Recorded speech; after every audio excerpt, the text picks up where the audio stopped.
Students, good morning. Welcome to back our YouTube channel the Sankalp classes. और आज हम लोग का दिनांक डेट है 14 जनवरी 2026 और आज है मकर संक्रांति। आप सबों को मकर संक्रांति की ढेर सारी शुभकामनाएं।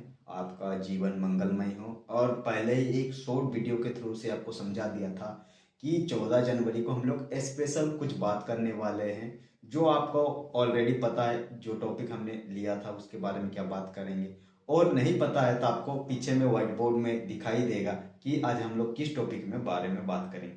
आज का टॉपिक है आपका झारखंड पॉलिटेक्निक एंट्रांस एग्जाम 2026 के बारे में बात करेंगे कि इसका एग्जाम का फॉर्म कब आता है, इसका एलिजिबिलिटी कौन है, इसको कौन बच्चे फॉर्म को फिल कर सकते हैं, इसका आपका फॉर्म का फी कितना लगता है, इस जो एग्जाम का डेट कब होगा, इसका एग्जाम का तैयारी कैसे करेंगे, इस सब का जानकारी इसी वीडियो में हम लोग देंगे। ठीक है। और आपका द संकल्प क्लासेस में फिर से आपका स्वागत है। ज्यादा देर ना करते हुए हम लोग आज स्टार्ट करते हैं।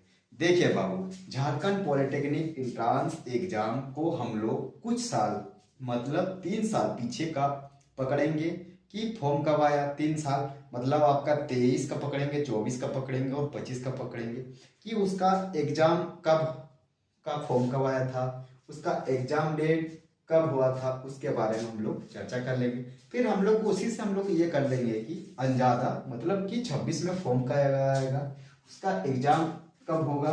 और फी भी तो वही रहता है, अप्रोक्सीमेट वही रहता है, फिक्स ही रहता है। थोड़ा 19-20 हो सकता है लेकिन वही रहता है। ठीक है, चलिए हम लोग बात करते हैं। उसका रिसर्च भी हमने किया है और रिसर्च यहाँ पे लिखा है कि कब कब फॉर्म आया था, 23, 24, 25 का। चलिए ज्यादा देर ना करते हुए हम लोग लेते हैं 2023 का डेट, 2024 और 2025, 2024, 23, 24 और 25। ठीक है। इसका एग्जाम कब हुआ था, एग्जाम डेट बोल रहे, फॉर्म कब आया था, एग्जाम का डेट कब हुआ था। ठीक है, 22 फरवरी को आया था। कब आया था? 22 फरवरी को आया था। ठीक है। और इसका जो एग्जाम है ना, 30 अप्रैल कब हुआ था, 30 अप्रैल 2023 को हुआ था। ठीक है। और 2024 का जो फॉर्म आया था वो आपका 19 फरवरी, कब आया था बाबू लोग? 19 फरवरी को आया था। ठीक है, कब आया था? 19 फरवरी को आया था। और जो इसका एग्जाम का डेट है ना, इसका एग्जाम का डेट आपका 7 अप्रैल को हुआ था, थोड़ा सा पहले हो गया। ठीक है, एज टू कंपेयर आपका 23 से उससे पहले हो गया। क्यों? क्योंकि आपको पता है कि 2024 में क्या हुआ था, पता है आपका? लोकसभा का इलेक्शन हुआ था ना, इलेक्शन हुआ था, इसके कारण से थोड़ा सा पहले हो गया। 2025 का क्या हुआ था बाबू लोग, आपका इसका एग्जाम का फॉर्म आया था 27 फरवरी को आया था। कब आया था? 27 फरवरी को आया था। और इसका एग्जाम का डेट था 18 मई। कब हुआ था? 18 मई 2025 में हुआ था, 2025 में हुआ था। तो हम लोग को बात पता चला कि 2023 का फॉर्म आपका 22 फरवरी का आया था और उसका एग्जाम का डेट आपका 30 अप्रैल, कब? 30 अप्रैल 2023 में हुआ था। 2024 का फॉर्म आपका 19 फरवरी को आया था और उसका एग्जाम हुआ था 7 अप्रैल 2024 को हुआ था। इसी तरह से 2025 का जो एग्जाम हुआ था ना, का फॉर्म आया था 27 फरवरी को आया था और 28 मई 2025 को हुआ था। थोड़ा सा आपका 2024 में आगे हो गया एग्जाम। क्यों? क्योंकि लोकसभा का इलेक्शन होने वाली थी, इसी का कारण से क्या हुआ, एग्जाम आगे ले लिया। ठीक है, तो इससे हम लोग पता कर सकते हैं कि 2026 का जो एग्जाम का फॉर्म कब आएगा। एग्जाम का फॉर्म आ सकता है हम लोग आपका कब आएगा, आपका फरवरी के एंड में ही आ जाएगा, लास्ट फरवरी तक आ ही जाएगा, लास्ट फरवरी में आ ही जाएगा फिक्स है। ठीक है, इसका फॉर्म, एग्जाम बोल रहे हैं, एग्जाम नहीं फॉर्म आ ही जाएगा। और इसका एग्जाम, एग्जाम की बात किया गया है तो आपका लास्ट अप्रैल और आपका फर्स्ट मई के अंदर हो जाएगा। ये चीज समझ में आ गया? मतलब 2026 का जो एग्जाम का डेट है आपका लास्ट फरवरी में फॉर्म आ जाएगा और एग्जाम आपका अप्रैल लास्ट में होगा या तो मई फर्स्ट में होगा। मतलब 20 के अंदर आपका एग्जाम हो जाएगा। समझ में आ गया? फिर से हम आपको लिख देते हैं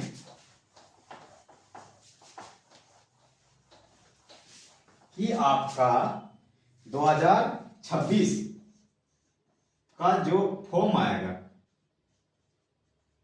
कब तक आएगा? लास्ट फरवरी तक आ ही जाएगा। ठीक है, और एग्जाम की बात की जाए तो आपका लास्ट अप्रैल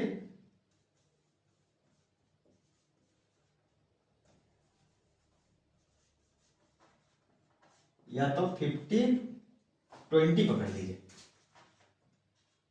मई के अंदर हो ही जाएगा। समझ में आ गया? मतलब ये बात कर सकते हैं कि 2026 का फॉर्म आपका लास्ट कब फरवरी तक आ जाएगा। इसका एग्जाम का डेट लास्ट अप्रैल या 20 मई के बीच में हो जाएगा। ठीक है, इतना तक समझ में आ गया? नेक्स्ट बात करेंगे कि इसका एलिजिबिलिटी क्या होता है, कौन बच्चे इसको फॉर्म को भर सकते हैं। ठीक है, कौन बच्चे इस फॉर्म को भर सकते हैं, कौन बच्चे इस फॉर्म को भर सकते हैं।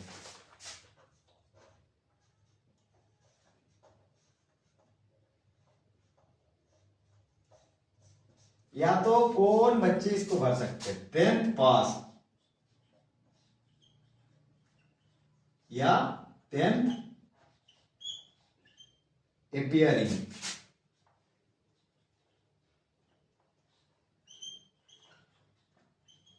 स्टूडेंट्स इस फॉर्म को फिल कर सकते हैं। क्या कर सकते हैं? फिल कर सकते हैं। अब रही बात, जो बच्चे आप बोलते हैं सर जो बच्चे 12th लिख लिए हैं, जो बच्चे ग्रेजुएशन कर रहे हैं, वो क्या फॉर्म को भर सकते हैं? हाँ, ऑब्वियसली बात है। अगर जो बच्चे 12th पास है तो वो तो क्या 10th पास होंगे ही होंगे, होंगे ही ना। तो इसलिए क्या, जो बच्चे 12th में भी पास है, साइंस हो या आपका कॉमर्स हो या आर्ट्स हो, जो भी बच्चे आपका ये कर सकते हैं वो आपका भर सकते हैं। मतलब और बात किया जाए तो 10th के बच्चे पास होना चाहिए या तो 2026 में एग्जाम लिखते हैं वो बच्चे इस फॉर्म को फिलअप कर सकते हैं। समझ में आ गया? ठीक है, यहां तक कोई कंफ्यूज नहीं है। नेक्स्ट बात करेंगे हम लोग इसका फी। नेक्स्ट बात करेंगे इसका हम लोग फी के बारे में, इसका फी क्या है। देखिए प्रॉब्लम, इसका जो एग्जाम का फी रहता है, एग्जाम का फी रहता है। ठीक है, इसका 3 कैटेगरी में है, जनरल और ओबीसी का फी अलग होता है, जो आपका 650 रुपया रहता है। ठीक है, नेक्स्ट आता है एसटी, एससी और गर्ल्स के लिए, उसका फी रहता है 325 रुपया। कितना रुपया? 325 रुपया, 325 रुपीज। और एक दिव्यांग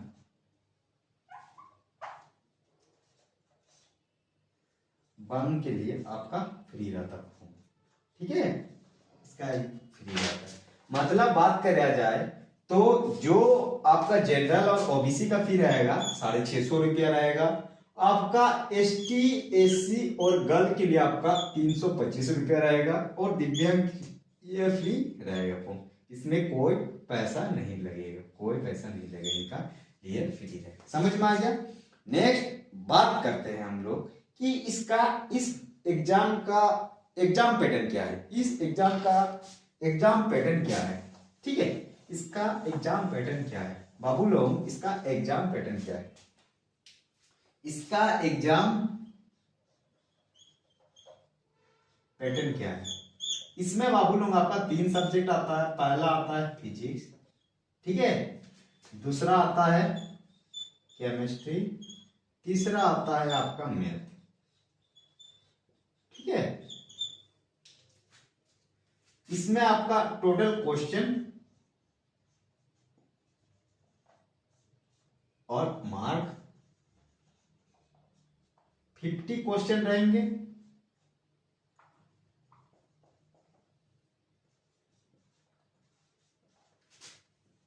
50 मार्क्स,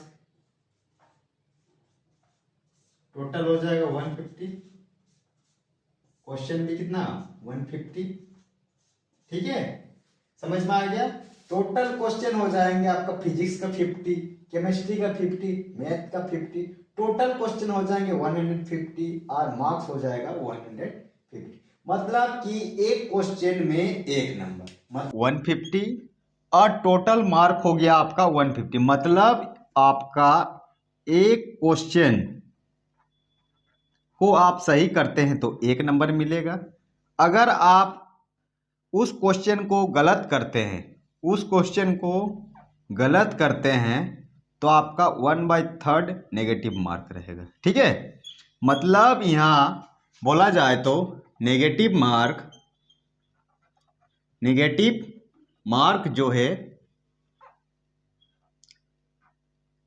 1/3 रहेगा, ठीक है। मतलब एक क्वेश्चन सही करेंगे तो आपको 1 नंबर मिलेगा, 1 नंबर मिलेगा, 1 नंबर मिलेगा, ठीक है। अगर एक क्वेश्चन आप गलत करते हैं तो 1/3 के हिसाब से कटेगा, ठीक है। इसका जो एग्जाम पैटर्न, इसका टाइम कितना है आपका, इसका टाइम है इसका 150 मिनट्स ही है, टोटल 150 मिनट्स। मतलब एक क्वेश्चन में 1 नंबर, उसका अगर गलत करते हैं तो नेगेटिव मार्किंग है आपका 1/3, ठीक है। और रही बात इसका टाइम का, टाइम हो गया आपका 150 मिनट दिया जाएगा, ठीक है, 150 मिनट दिया जाएगा। इस वीडियो में आपको हमने बताया कि पॉलिटेक्निक एग्जाम कब आएगा, 2026 का फॉर्म एग्जाम कब होगा आपका। फिर रही बात, हमने बात की इसका एलिजिबिलिटी क्या है, कौन बच्चे फॉर्म को फिल कर सकते हैं।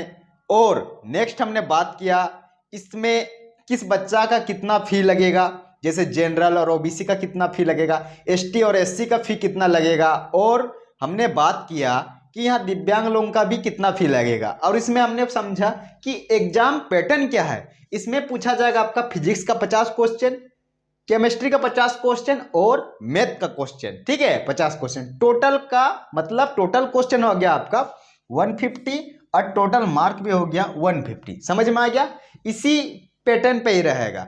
और रही बात ये जो फिजिक्स का क्वेश्चन, केमिस्ट्री का क्वेश्चन और मैथ का क्वेश्चन कहाँ से पूछेगा, कितना लेवल तक पूछेगा, तो ये आपका 10th लेवल का ही पूछता है। कुछ 1-2 गो दुक्का मुक्की क्वेश्चन आपका 12th या 11th का पूछ लेता है, ठीक है, समझ में आ गया। फिर हम लोग नेक्स्ट वीडियो में हम लोग बात करेंगे कि फिजिक्स का सिलेबस क्या होता है। नेक्स्ट वीडियो में हमने बात करेंगे स्पेशल, उसमें बता देंगे फिजिक्स का सिलेबस क्या है। जैसे मान लीजिए उसमें हमने बात करेंगे स्पीड डिस्टेंस टाइम का, तो उसमें क्या क्या टाइप के क्वेश्चन आएंगे स्पेशल बता देंगे। आपका फिजिक्स का पूरा सिलेबस समझा देंगे, केमिस्ट्री का पूरा क्वेश्चन पूरा आपका सिलेबस समझा देंगे, इसी तरह से मैथ का भी, तीनों का सिलेबस पूरा समझा देते हैं, ठीक है, समझ में आ गया। चलिए इसी के साथ हमारा दूसरा वीडियो आपका कल ही अपलोड हो जाएगा 15 को। और आज तो 14 जनवरी था, मकर संक्रांति, और कल आपका 15 को फिजिक्स का सिलेबस अपलोड कर दिया जाएगा, ठीक है। चलिए इसी के साथ धन्यवाद।